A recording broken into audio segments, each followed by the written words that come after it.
नमस्कार, मैं आपका दोस्त अमित। स्वागत है हमारे इस YouTube चैनल पर। एक बार फिर से आपके प्यार और आपके रिस्पेक्ट के लिए मेरे स्टूडेंट्स तहे दिल से शुक्रिया। गाइस, उम्मीद करूंगा पहला पेपर आपका बहुत अच्छा हुआ और सेकंड एग्जाम जो बच्चों का कल है, सेकंड एग्जाम जो है कंटेम्प्रेरी एजुकेशन इन इंडिया, इस पेपर के लिए थोड़ी सी इंपॉर्टेंट जो बातें हैं, बैचलर ऑफ एजुकेशन जो बच्चे अभी एमडीयू का एग्जाम देंगे और साथ में चौधरी रणवीर सिंह यूनिवर्सिटी का भी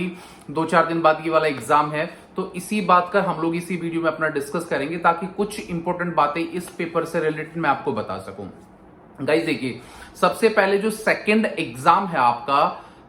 जिसको हम लोग कंटेम्प्रेरी एजुकेशन इन इंडिया बोलते हैं, समकालीन इतिहास जो भी भारत का है उसको हिंदी में ये बोला जाता है। तो इस एग्जाम से रिलेटेड बेसिकली कुछ फैक्ट्स जानना आपको बहुत जरूरी है, क्योंकि देखिए जब आप ये वाला एग्जाम देंगे ना, पूरे बीएड के अंदर अगर मैं फर्स्ट ईयर की आपकी बात करूं या फिर मैं ओवरऑल आपकी बात करूं, तो जो सेकंड वाला एग्जाम है वो थोड़ा सा आपका लेंथी होता है। वो लेंथी होने का रीजन क्या होता है, क्योंकि देखिए आपने फर्स्ट जो एग्जाम दिया वो थोड़ा सा इजी लगा होगा, क्योंकि बच्चों के बारे में बता रहा है, कुछ साइकोलॉजी के बारे में पूछ रहा है, तो ये चीजें थोड़ी सी क्या है, हम लोग फेमिलियर हो जाते हैं। बट एक्चुअली जो सेकंड एग्जाम है आपका कंटेम्प्रेरी एजुकेशन वाला, इसके अंदर जो कुछ आर्टिकल्स होते हैं, जैसे कॉन्स्टिट्यूशन ऑफ इंडिया, हमारे देश का जो संविधान है, उसमें बहुत सारे आर्टिकल्स होते हैं। आर्टिकल 14 है आपका, आर्टिकल 15, ये बहुत सारे आर्टिकल्स होते हैं। तो आर्टिकल्स से रिलेटेड क्या है, बेसिकली बहुत सारे क्वेश्चंस क्या है एग्जाम में, चाहे सीआरएसयू है, चाहे चौधरी रणवीर सिंह है, चाहे एमडीयू है, वो बेसिकली क्या क्वेश्चन पूछे जाते हैं। तो इस वाले एग्जाम को जब आप अटेम्प्ट करेंगे ना, तो इसमें थोड़ा सा आपको टाइम कंज्यूमिंग प्रोसेस रहेगा आपका, क्योंकि देखिए फर्स्ट पेपर गाइज आपने जब दिया है या कोई और पेपर भी आप देंगे, अगर आपको कोई चीज बना के नहीं लिखनी आती तो आप उसको अपनी, आपको अगर पढ़ा नहीं है तो बना के आप उस चीज को लिख सकते हैं और थोड़ा सा इलेबोरेट आप कर सकते हैं। बट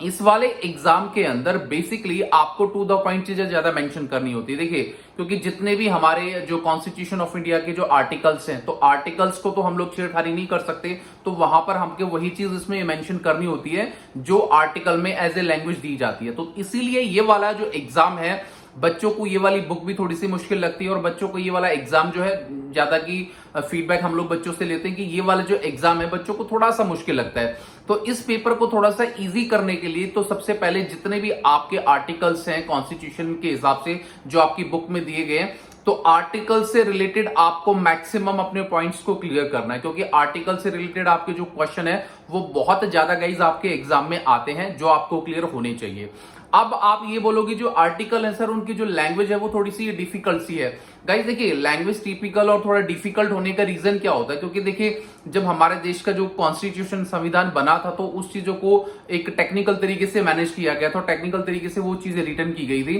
तो आर्टिकल से हम लोग को छेड़खानी नहीं कर सकते, तो वहां पर कोशिश ये कीजिए कि इन डेफिनेशन जो भी आर्टिकल के हिसाब से दी गई है उनको याद करें, और जो भी पॉइंट्स आपकी बुक में दिए गए हैं उस बुक के अंदर आप थोड़ा सा डीपली आप पढ़ो, क्योंकि ये वाला जब एग्जाम अगर आप एग्जाम सेंटर में देने के लिए बैठोगे तो वहां पर आपको टाइम का बिल्कुल भी नहीं पता लगेगा, और कैसे आपका टाइम चला गया और कैसे आपने एग्जाम अटेम्प्ट किया, ये थोड़ा सा आपके लिए मुश्किल हो जाएगा। तो इसीलिए आर्टिकल्स, इन सब चीजों पे आप फोकस करें। अब यहां पर थोड़ी सी इंपॉर्टेंट चीज मैं आपको बता देता हूं कि भाई आपके एग्जाम में बेसिकली क्या क्या चीजें थोड़ी सी हैं जो आप अमूमन पढ़ सकते हैं। जैसे पहला जो आपका एग्जाम है समकालीन भारत और शिक्षा, ठीक है, जैसे मैं हिंदी में इसको बता रहा हूं तो बेसिकली यहां पर देखिए क्वेश्चन तो बहुत सारे आपके इंपॉर्टेंट क्वेश्चन हैं, ठीक है। तो यहां पर मैक्सिमम देखिए जो आपके आर्टिकल्स मैंने आपको बता दिया है, तो यहां पर जितने भी आपका जो राइट टू एजुकेशन वगैरह है, भाई सभी को शिक्षा का अधिकार वगैरह, यहां से भी बेसिकली क्वेश्चंस आ जाते हैं कई बार, ठीक है। और उसके बाद जितने भी हमारे जो आर्टिकल है 14, 15, आपका जो है 16, 30, ये सब आर्टिकल्स आपको क्या पढ़ने, क्योंकि यहां से भी एग्जामिनर को भी जो आपका क्वेश्चन है वो उठा के दे सकता है। और दूसरा इंपॉर्टेंट जो चीज है, जैसे आपको पता है कि जो शिक्षा के अंदर जो एक वोकेशनलाइजेशन होना चाहिए, तो वो भी कहीं ना कहीं इसका बहुत इंपॉर्टेंट पार्ट है। तो कहने का मतलब गाइज ये है कि, और जो एक सबसे इंपॉर्टेंट क्वेश्चन ये भी आपका एग्जाम के अंदर बनता है, जो नेशनल करिकुलम जो फ्रेमवर्क है 2005, यहां से भी बेसिकली, और जो जिसको हम लोग इंडियन कमीशन एजुकेशन या कोठारी आयोग भी बोलते हैं, वो भी बहुत ज्यादा इंपॉर्टेंट है। तो यानी कि ये जितना भी एग्जाम, अगर आप इस एग्जाम को ध्यान से देखोगे तो इसमें ना बड़ी डिफिकल्ट सी लैंग्वेज है, और जो भी चीजें पॉइंट से आपको दी गई है, तो इसलिए गाइज अपनी रिटर्न की जो राइटिंग की जो प्रैक्टिस है उसको बहुत ज्यादा फोकस कीजिए और बिल्कुल जितना भी हो सके जो बुक में टेक्निकल दिया है उसको थोड़ी सी लैंग्वेज में समझ के आप मॉडिफाई कर सकते हैं, पर जो भाषा आर्टिकल के रिलेटेड है उसको एज इट इज आपको लिखना है, नहीं तो आपके नंबर जो है डेफिनेटली कट जाएंगे। तो इसलिए आप लोगों को ज्यादा थोड़ा सा कंसर्न इस एग्जाम से रिलेटेड आपको लेना है। और दूसरी इंपॉर्टेंट चीज मैं आपको और भी बता देता हूं, जैसे कि आप जो छोटे क्वेश्चन वगैरह है भाई, डेमोक्रेसी के अंदर एजुकेशन का क्या महत्व है, ठीक है, और फिलहाल जो कंक्रीट जो स्टेटस जो चल रहा है एजुकेशन का वो क्या है, यानी कि इससे रिलेटेड ये सारे के सारे जो आर्टिकल्स हैं या इससे रिलेटेड जो टॉपिक हैं वो वाले एग्जाम के अंदर अक्सर पूछे जाते हैं। और एक मैं छोटी सी बात और आप लोगों को बताना चाहूंगा, काफी बच्चे बहुत कंफ्यूज हैं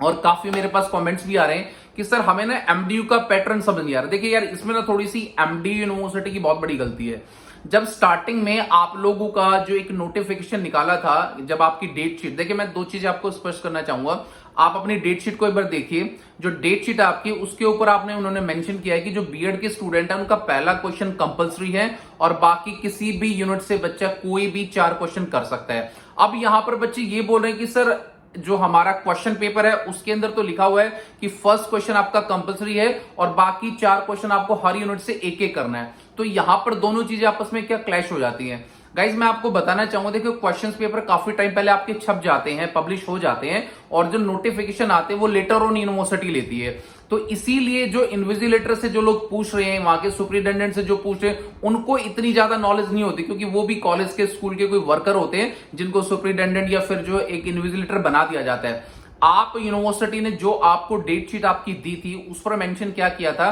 कि पहला क्वेश्चन कंपलसरी और बाकी किसी भी यूनिट से आपको कोई भी 4 क्वेश्चन करने। इस वाली बात को अपने दिमाग के अंदर रख लो। यही एमडी यूनिवर्सिटी के लिए भी एप्लीकेबल है और यही चौधरी रणवीर सिंह यूनिवर्सिटी। तो बार बार आप कंफ्यूज मत होना, जो मैंने आपको बात फिक्स बता दी ये फिक्स है। बहुत सारे बच्चे एग्जाम 4 के हिसाब से भी कर दिया, वैसे भी कर दिया, कोई दिक्कत वाली बात नहीं है। बट जो यूनिवर्सिटी ने आपको एक स्ट्रक्चर, एक फॉलो जो चीज बताई है उसको अगर आप ज्यादा मेंशन करोगे तो और भी अच्छा आप लोगों के लिए होगा। तो गाइज कल का जो एग्जाम है थोड़ी इसकी तैयारी अच्छी करना।